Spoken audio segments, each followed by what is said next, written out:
Hi, everyone. Welcome back to the Lighthouse Sessions. I'm excited to have my new friend Jason Rosado with me. As it turns out, Jason is from Chicago, and he is famous from being in a movie years and years ago.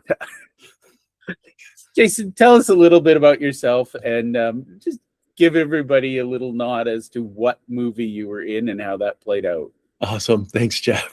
Yeah, that was funny. I'm from Chicago. I'm a business coach, and I work with service-based business owners to help them double to triple their revenue in 6 to 12 months, cut their work hours, enjoy life more. And I also used to teach music. I started teaching brass instruments when I was in 8th grade, and I did that through high school. And so the group that I taught in, it was actually a Boy Scout drum and bugle corps. And we marched in the Chicago, I want to say it was 1985, if I'm trying to remember correctly. I was in junior high. And it was the Von Steuben Day Parade, or also known as the German Day Parade. So as I don't know if people are listening to this and going, wait, so they try to connect the dots. But there was a famous movie that had a scene at a parade, and it was Ferris Bueller's Day Off. And so twist and shout from that minute forward. Yeah. Yeah, so we marched in that parade, and it was amazing. Like, we had no idea what it was. We didn't know that there was, we had to sign a release form like a month or so before the parade. And Ferris Bueller, they're like, what is that? I don't know. It's a weird name. Somebody's day off. It's a movie. Who knows? Maybe it's like a Humphrey Bogart type movie or something. No idea. We didn't know. But and then when it finally dropped like a year later, it was like, oh, wow, that's what and you can. We have looked over the years, my fellow scouts and I, we've tried to pause it, and is that us down in the background? And I think that you can kind of make us out just a little bit, but who knows, honestly. But it's a fun lifelong story. And I told my son's 14, we watched Ferris Bueller with him, my wife and I, for the first time about a month ago. And so he got to hear this story, and we paused it a bunch of times. Is that rewind, pause, rewind? Like, really look. So, but it's just such a great memory, fun memory. Absolutely love the movie, and love Chicago. I love that. And for what it's worth, you and I were both connectors, so I'm going to share something bizarre. I do not understand when people say, Jeff, how do I build relationships? It's being curious. Would you agree? I mean, we've literally bonded over. 100%. And I mean, just even to put like a business teaching point into that. So I go to a ton of networking events. Actually, that's not true. I used to go to a ton of networking events. Luckily now I go to very few, but they're very productive and highly effective, and I really enjoy it. And one of the things I do, and networking is one of the things I teach my clients how to do to help grow their business. And I play this game when I'm at a networking event called Don't Ask, Don't Tell. And what that means is when somebody walks up to you, usually I'd say 90 to 95% of the time, their first question to you is, what do you do? Yep.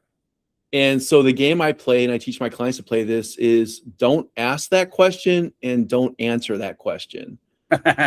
So to your point, Jeff, yes, it's about building commonality, finding common ground, getting to know people. Yep. Before you go into those, so what do you do? Which, if you have that bond and that understanding, and you like each other and you feel connected in some way, that's all going to be so much more effective and valuable. And then you could talk about that stuff later on, and you can even frame it better, because now you have some different perspectives and commonalities to frame what you do and have a really good in-depth conversation about what you do, what they do, how you can help each other. So yeah, 100%. And the way, I usually do it, if I'm walk up to somebody new, rather than saying, what do you do? I say, so what brings you here? Oh. And then that can open up, because they can take that any direction they want.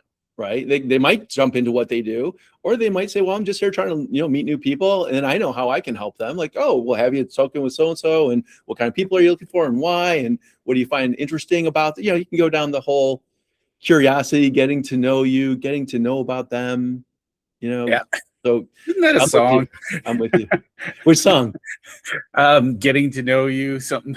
Oh, yeah. I can barely hear it in my head. It's distance. Yeah, I think so. Well, let's talk about your audience, because I want to hear more. When you talk about service-based businesses, I immediately go to what a friend of mine calls the chucks in trucks. You know, they're the guys who have the vans or the commercial vehicles, Okay. and they're driving around either fixing things or building things. Is that Right. your definition? It can be. I mean, for me, I do have some clients who are in the, that sort of realm. Most of them aren't. But for me, when I say service-based, I guess it's, it's more like professional services. Ah, okay. So see, yeah, that's why we ask questions, right? exactly. Yeah. And I've only been doing this 20 years and I'm still, still learning and going, yeah, I guess I should have specified that better. Well, the key is, and for what it's worth for anybody listening, I've trained my ear to listen and ask questions because to me, I'm infinitely curious. The next few minutes, Jason is the only thing in my world, and I want to know everything I can about him, because the more I know, the more little hooks I have in my brain where I can say, oh, so-and-so needs to meet Jason.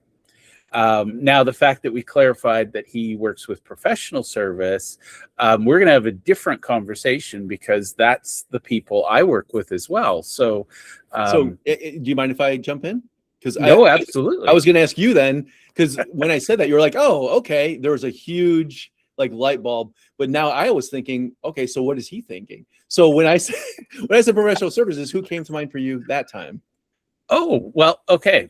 So between you and me, this is actually not fully public yet, but it's about to be. I spend my every waking minute obsessing over how to help professional service-based businesses do better work and more work and attract the referrals. So I actually build referral systems. Nice. And what immediately comes to mind, and this is where my brain goes, I am literally obsessed with chambers of commerce for many reasons, because in any community, that chamber gives me so much data. And you and I are going to talk about this because focus is huge. I know that's a word you use. Right. What I realized, and I have a couple of friends I'm going to connect you with. My friend Lonnie Gaynor, for example, he works only with accounting firms. And what he does with these accounting firms is very, very unique. He helps them implement value-added services and basically building the mindset and resiliency so that they're actually advising their clients rather than doing proactive compliance. And the reason I perk up is when Lonnie and I talk, everybody else in the room hears accountant, accountant, accountant. And they all think of the accountant they know, and they like, oh, I know an accountant. Here you go, Lonnie. But what Lonnie and I realized is he's looking at the top 10% of accountants who know that they need to add more value. They are curious about how they can add value. Most accountants are so busy with compliance, they're not stopping to say, how can I get more work?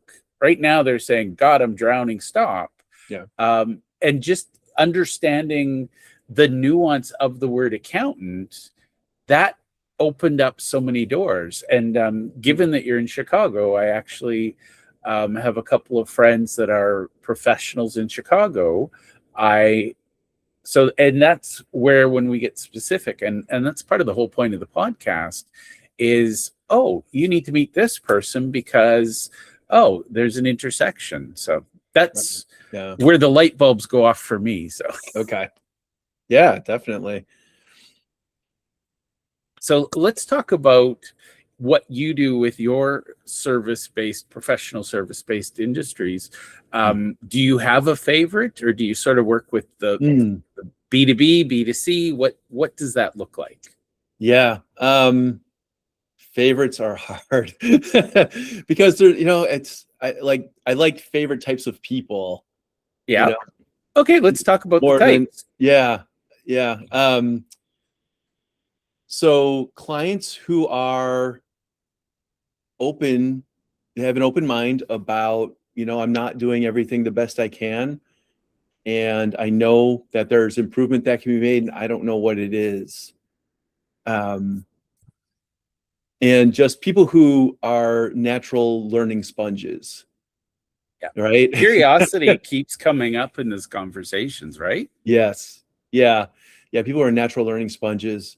And I'm the same way too. I really love to learn. And I'll even tell so when I'm working with a client, I'll, coaching, for those who aren't, probably a lot of the audience is familiar with coaching. How coaching works, especially how I do it, it's like a hybrid of coaching, consulting, and I also do some energy and emotional healing with my clients, which is for a lot of people totally different. Yeah. But it's to help release internal, often subconscious blocks, mental blocks that we have that Yeah. stop us from making great decisions, taking our best actions, being our best selves, getting the best results. And so, I really love working with business owners who have this curiosity about what is it that I can improve? How can I do it? They're open to new things. So in my even intake questionnaire, because I want to gauge people, before I get to working with them. And of course, I have a vetting process. I don't take just anybody as clients. I want to make sure there's a really good fit, and I know this will help people.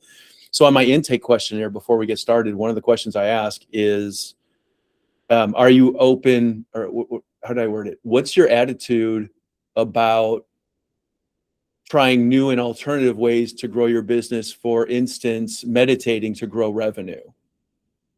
Now, do I help people meditate to grow revenue? Not exactly, but it opens the door without saying exactly what it is, just to see where they're at, to say, Yeah. well, I'm a little skeptical, but I'm open, or no way, or yeah, bring it on. And I see Yeah. all those, completely run the gambit. And I'll work with any of those people, but it's just to get a gauge of where they're at in that regard. And then another thing I do while I'm going through, so I like to do an intro coaching session with people if they're curious about working together, and I want to see if there's a good fit. And one of the questions I ask later, like a bit later in the session, is, when you think about the best outcome that you could possibly get from all these goals that you shared with me and overcoming these overcoming these challenges and obstacles that you shared with me, how does that make you feel? And then they tell me, and they say, I'm curious, can you actually feel it anywhere in your body? And they'll say yes, no, or maybe, or, whatever. Some people can feel stuff right away. Some people can't. There's no right or wrong answer. It's just a muscle that you develop over time. And then I'll ask them, where do you feel it? And a lot of times they'll say like their chest, or they feel expansive, or it's like a weight lift off their shoulders, or they feel lighter, something like that. Sometimes it might be in their head, whatever. And there's no right or wrong thing. There's no like, oh, if you feel it here, it means one thing. If you feel it here, it means something else. It's just, can you feel it? Because I want to know where we're starting at, because that's a big part of the coaching that we do. Is, yes, we put together strategies and build up skills, communication skills, organization skills, leadership, time management. But we also have to clear out these emotional blocks that are stopping people. Yeah. And we do that on a kind of a somatic method. And so I just want to get a gauge of where they're at. Are they open to it? And, will this be a good fit? I love that. And, it's fascinating because I've studied the professional service people most of my adult life. And it's fascinating because a lot of them get lost up here and they forget that there's more to their life than just what their ideas are. And I've actually been in rooms where accountants unlocked their locked feelings, and it's ugly the first time. I've seen grown adult people just ugly crying, sobbing, and then it's like, and one of the things I find fascinating, and maybe we go down that rabbit hole later, but you can know academically what you need to do, and you can understand the process, but until you feel the feelings, none of it becomes permanent. Is that a fair statement? Oh man. What's the scale here? Like 1 to 100? That's like a 10,000. Accurate. 100%. Yes. And I tell people, so I do a fair amount of public speaking, and at the end, if it feels like a good fit with the audience, I'll invite them in to have a consultation with me. And I'll say that, what I do is I work with people who know exactly what they should be doing, but just aren't doing it. Yeah. It's like two types of clients, right? That's the first one. The second one are people who have no idea what they're doing. And, and if they need both, then I charge double. So you should charge triple because you get synergy from that. Right. Yeah. I know. But no, and I learned that from one of my coaches long ago, and I stole it, so it works well. It's a funny thing, and for what it's worth, I've worked with many coaches as a client, and I've been a coach to many people. And the most annoying advice I ever got early on was, if you want to help others, first do the work and help yourself. And I'm like, yeah, that's stupid. Just give me something to do. And it was like, no, that is the work. Yeah. And one of the things I'm fascinated by, and I want your take on this, I personally believe in extreme accountability, and I recognize that any problems in my life are caused by me, and that frees me because I know I can fix them.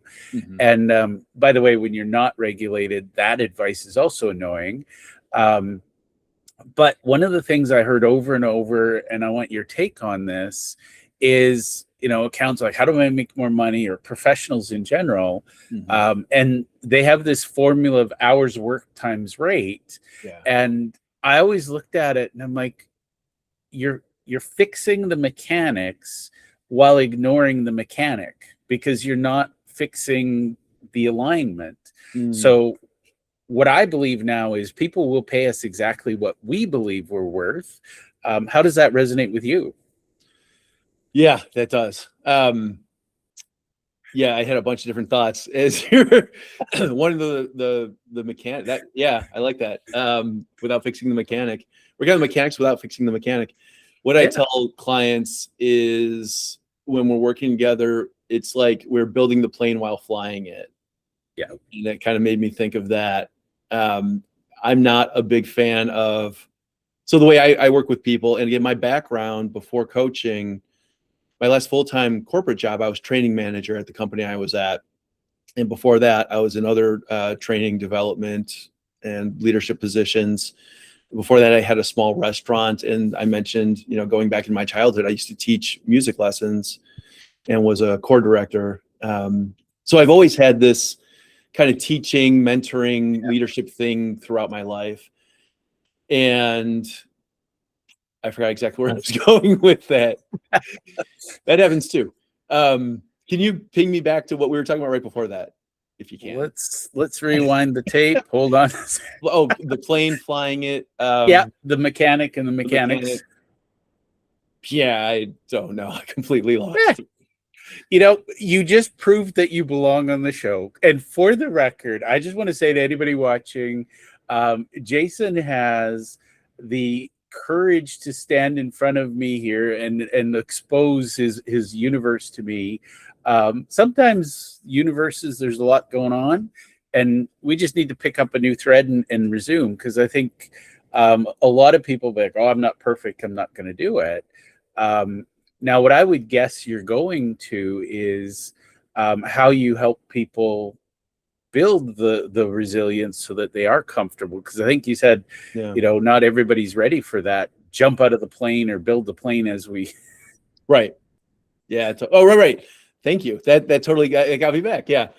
So I was going to say, right. So a lot of coaches, what they do is they have systems, and, now it would be a PDF file, but back in the old days, it was a binder. Yeah. Yeah. Tons of those.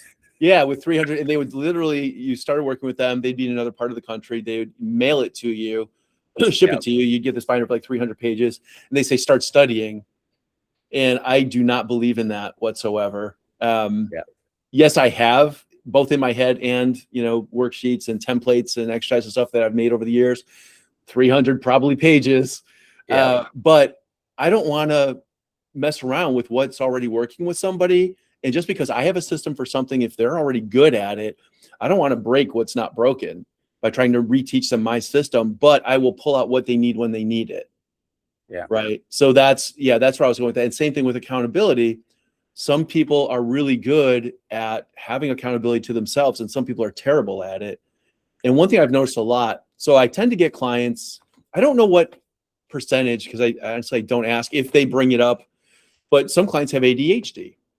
Yeah. And I think a lot of entrepreneurs have ADHD.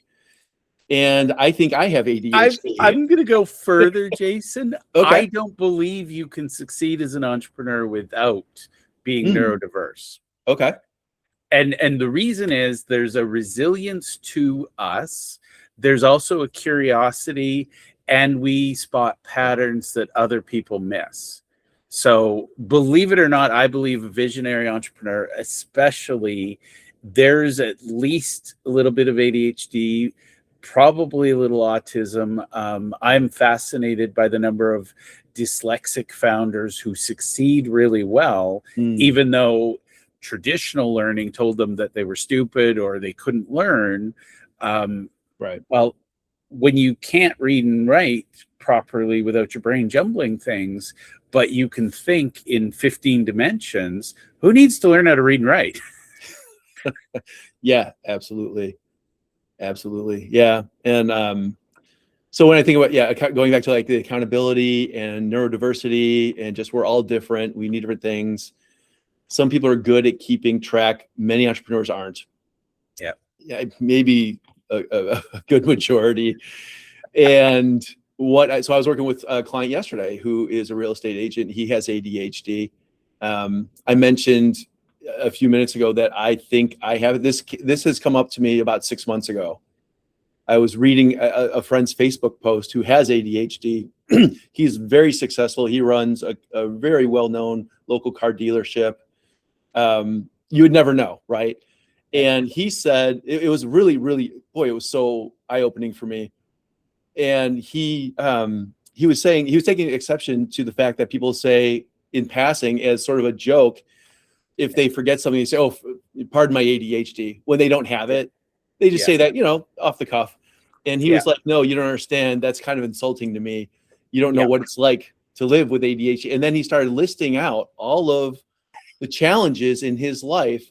And I was reading this post, really fascinated by it because I love psychology. I love human behavior. I love thoughts and cognitions. I was a communication major, psych minor, help my clients with this stuff. So I was reading this just with total fascination. And then he listed all these things. And I was reading it and I was like, "Oh, that's me. Oh, that's me. Oh, wait. Yeah, check, check, check, checkity, check, check, check, check, check, check." And it was a really, really long list. And then I was like, "Oh, man."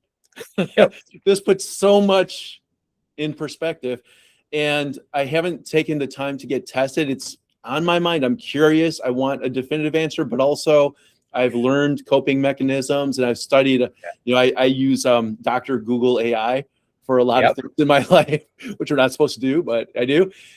And so for the past 6 months, if something comes up and I'm like, does somebody with ADHD do such and such, or is it normal, or is it a feature of ADHD to do, it's something that I do.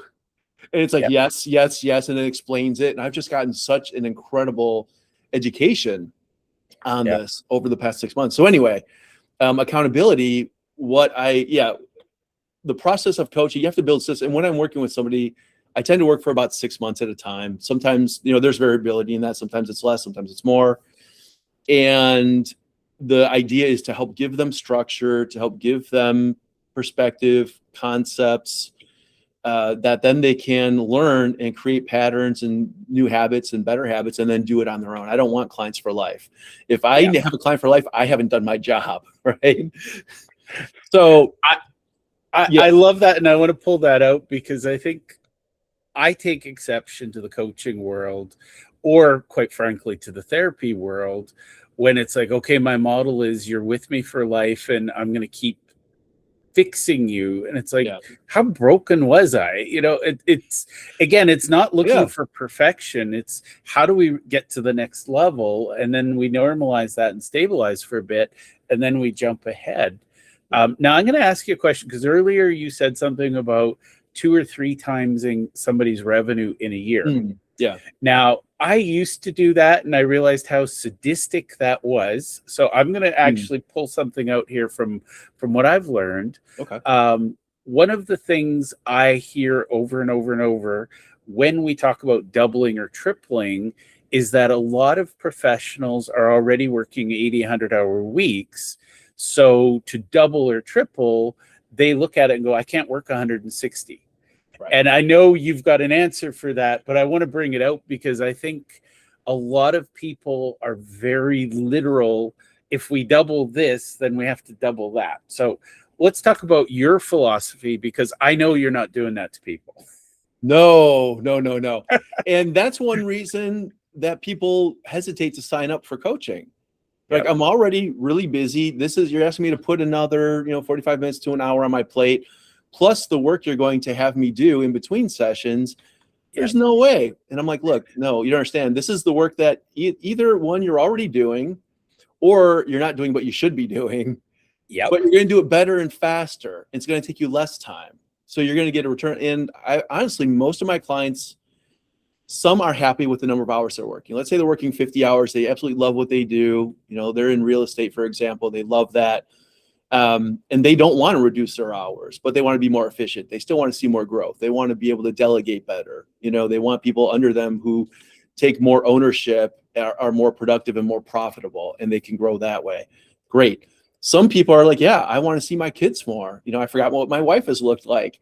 I would like to take a vacation and not have to bring the laptop like strapped to my head, Yeah. I'd like to go watch a movie. Yeah, exactly. And more than that, not so the problem is for people who are really overworked and they run their own business is that this is so, and this breaks my heart when I think about this. And I used to be this way too, is they'll be working late. It's night. It's 9 p.m. Should I leave the office and should I take this with me or go home and log in? Or, how should I finish up all this work I still have to do? And I'm feeling so guilty that I'm not with my family right now, that I'm not with my kids, I'm not with my partner or spouse, and just feel terrible. And then when they do find a little bit of time, maybe on the weekend where, 3 hours they're not working, then they're feeling so much anxiety because they know that work is piling up on their desk. When they do take that step away, boy, what a catch-22. And people go into business because they want to control their own destiny. They want to have time freedom. They want to have flexibility. They want to have financial security. And what they find out is, man, I'm just instead of being a slave to another person who's my boss, now I'm a slave to this business who's my boss. And so, I'm the boss of that, and I'm a real jerk to my employee. Right, exactly. So yeah, and one person who comes to mind, one of my clients. So I was working with this guy who owns a property development firm, and he found me online. He searched business coach near me, and interestingly, he was in St. Paul, Minnesota. I'm in Chicago. Hey, I guess I'm doing some good SEO to get that reach. So I said business coach near me, and I pop up. So that's good. Well done. He reaches out, and I invite him into a complimentary coaching session, which I do from time to time when I have some open spaces. Yeah. And we go through this, and I said, well, what is it? If you could wave a magic wand, what would you like your business to look like a year from now? He goes, well, right now I'm working 80 hours a week, and I want to work 2 hours a week. I'm like, okay. And I said, well, why is that? He said, well, I want to, most of my clients love their business. He doesn't. He hated it. Yeah. And he was like, I don't like it. It's not enjoyable, but it's profitable. And I don't want to sell it because I want to keep the money coming into me.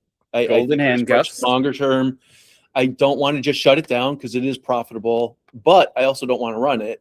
I just want to be able to work 2 hours a week, do some high-level meetings, high-level negotiations, make sure my staff is on task, and walk out the door and come back, a week from now and do the same thing.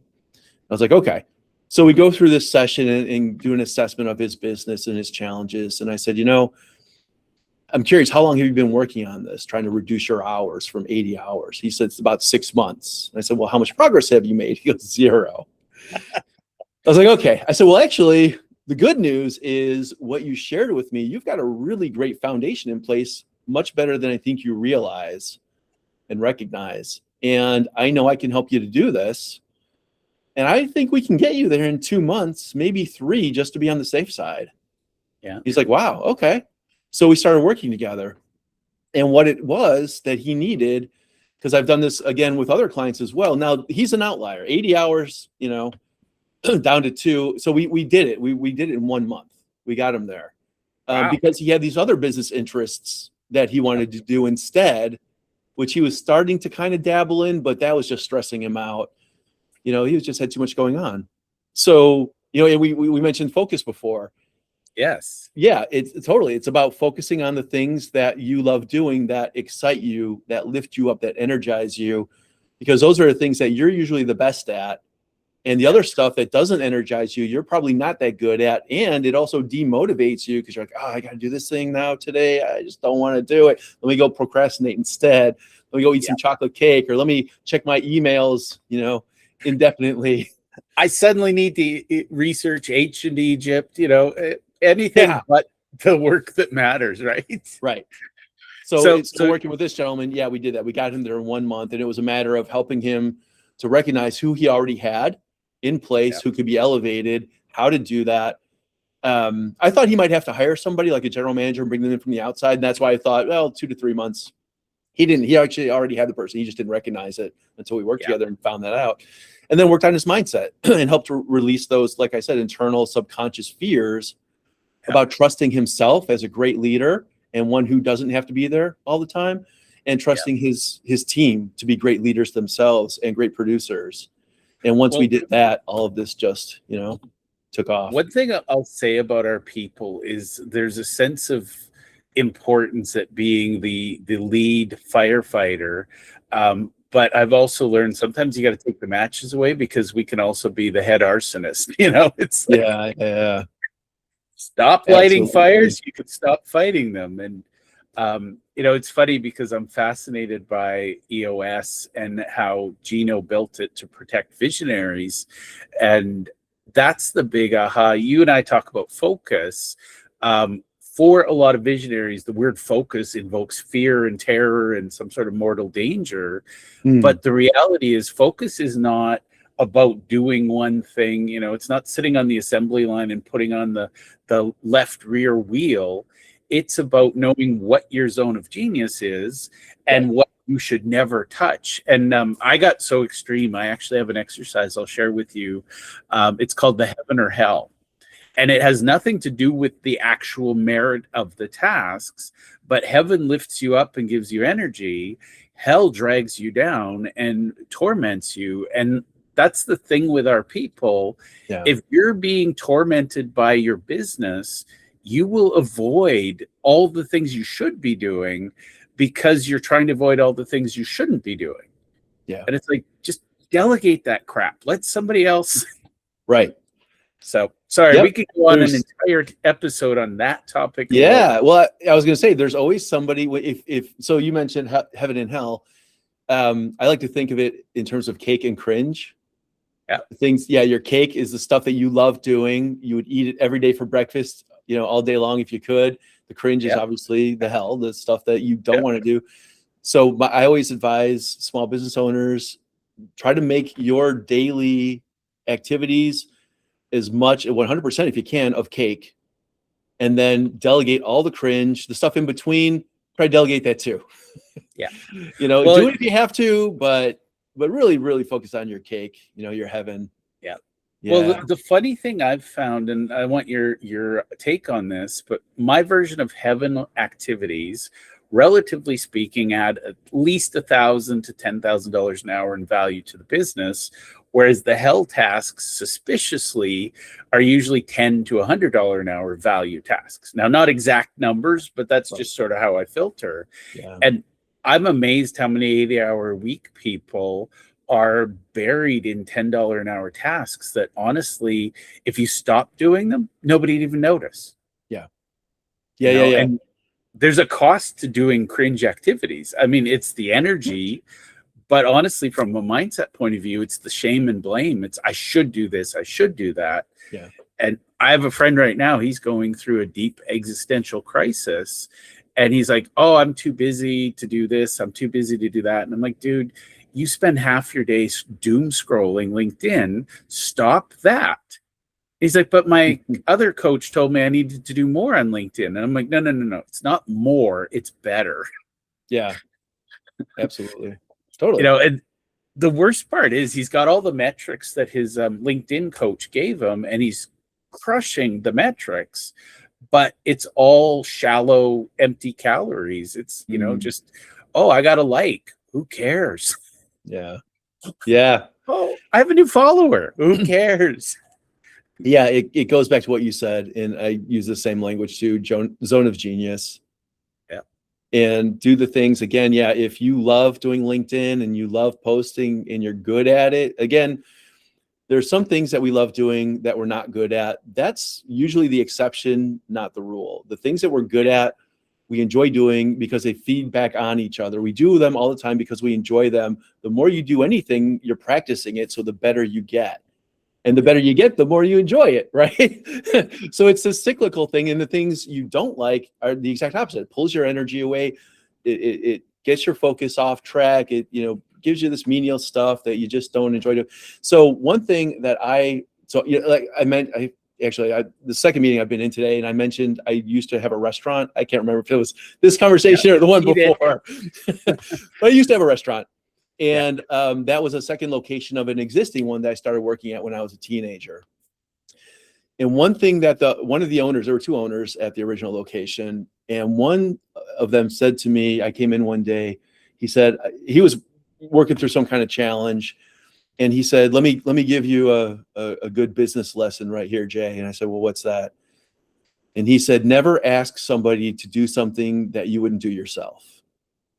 And I was like, oh, wow, great. And I was like, that's brilliant. Again, I was in my probably late teens at this point, took that with me, held it dear for several years until I got into management and I got into coaching. And then I was like, telling people to delegate. And they're like, well, I don't like doing that. I'm like, then don't do it. And then I heard my old boss in my head and I was like, you know what? That was the worst advice I'd ever heard. There are always people who will do something better, faster, and cheaper than you can. Yep. Well, Get them to do bring it back. One of my big ahas, I'll use my language and yours, but everybody's hell is someone else's heaven, and everybody's cringe is somebody else's cake, and vice versa. Exactly. And I think that's powerful. Now, I could talk to you all day. However, I want to be mindful of your time. So where can people go to connect with you, learn more what working with you looks like, maybe just follow along and support you online? Awesome. I love that. So my website is distinctivecoaching.com. And if you want to check me out on social, look up Biz Coach Jason, BIZ Coach Jason. And is it okay if I give the listeners a gift? I love this conversation. And I love gifts. I could sit here all day too. And I really hope, I can't wait to talk with you more. Maybe some more episodes beyond that. Just, really love you. I think this is a good friendship we could develop. Anyway, but for our listeners today, I had mentioned before that I do this upfront coaching session if people are interested in working together, because I want to see if there's a good fit. I want them to get some value, to experience some coaching, see what that's like, get some assessment on their business, where they're at, what their struggles are, things. So normally for this session that I do, when I'm fully booked, it's like $500, right? Right now I do have some open spots, and I'm trying to see who can be some great clients, to work and to help support, to make these things happen. So I'm willing to waive that $500 fee. And this is for listeners here. Yeah. So if you want to have a coaching session with me, it's on the phone, takes an hour. What we'll do is take a look at where your business is now, business or businesses, talk about where you want them to be a year from now, best case scenario, and further down the road. What's your ultimate, exit strategy, or just keep it going, or pass on, where do you want? We'll talk about the challenges and even uncover the hidden blind spots that could be slowing you down or sabotaging your efforts to get there, and then help you to create a really motivating and energizing 3-stage plan to move forward over the coming year to achieve your goals faster than you thought possible. And, again, this is a way for us to get to know each other. I want to give you some value right up front. If there's a good fit to work together, I'll ask you if you'd like to talk about those options, and we can do that. And if there's not a fit, because I only like taking on clients that I already know this is going to work for, then I'll let you know that and say, this isn't a fit for whatever reason, but here are maybe some other resources or other people I can connect you with, because I always want to be of service and help people. So if you're listening, if you'd like to do that session, go to distinctivecoaching.com on my website, click book a call. And what this will do, this will take you to a half an hour. You can do either phone or video, whatever you want to do. Schedule it. It says, how'd you hear about us? Type in Jeff Podcast. And that way I'll know you're a listener, and I'll know. So what we'll do, we'll have a short conversation first, just to see if this session even makes sense for you, because I don't want to waste anybody's time. We talk about how precious time is, or I'll just send you on your way with some other resources. If it sounds like this is a good fit and I think it can help you, the session itself, then I'll invite you to it and we'll schedule it. And because you typed in Jeff podcast in the how did you hear, I'll know to waive that fee, and I'll do this complimentary. And there's no obligation. I just want to help you see if, how far you can go and what you want to do. If you want to, and we, I don't know if we have time. I did want to touch back on you mentioned 80 hours. Well, if I double it, it's 160. Most of my clients, people I work with, end up cutting their work hours by 25 to 50%. And honestly, that's why you need a coach, right? Is you don't know what you don't know. You don't know where your blind spots are. And we are terrible at holding ourselves accountable. If we were good at it, we wouldn't have New Year's resolutions or, gym memberships everybody pays for, nobody uses. So exactly. Thank you for that gift. And thank you for being on the show. I loved it, Jeff, and can't wait to talk more.